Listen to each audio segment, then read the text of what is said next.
volunteered. I'm going to, I think, move over this way a little bit because I'm getting feedback from the speaker. Sure. Good evening, everybody. My name is with Mack, and I was here a couple of years ago. I'm so very happy to be back.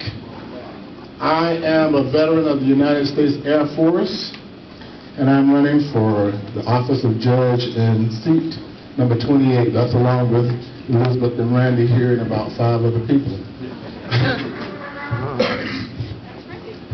I worked for 5 years in the municipal court with the presiding judges dealing with default matters, and that's where a person files a lawsuit and the defendant doesn't answer, and then the plaintiff wants to have an award.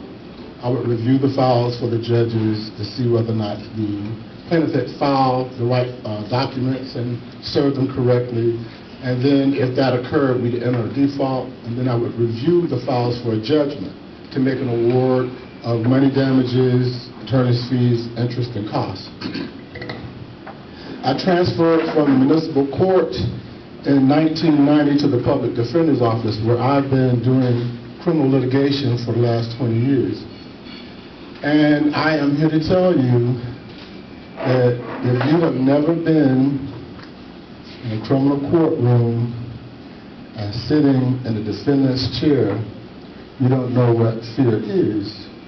It's a very, very scary thing when you're sitting there and the whole weight of the government is coming down on you. And the first thing that everybody always says is, I want my rights. What are my rights, you know? But you have to understand, and people don't really understand this, that it's the defense attorneys, it's the public defenders that are in there every day protecting the rights of the general citizenry. And we understand that it's not just the person who's sitting next to us that we're protecting their rights and litigating their case, but it's for everybody who comes in, because if this person, no matter how guilty they may be, if their rights are trampled on when an innocent person comes in, they're not going to have rights. You know, we're in a stage now where everybody's talking about law and order and rough on crime, tough on crimes. You know, and it's good. You know, if you elect me as a judge and somebody is convicted, I'm going to punish them. 30 seconds. I'm going to punish them. But you have to understand, our law says that if you're charged with a crime and you come before the court, you're to be presumed innocent until you are proven guilty.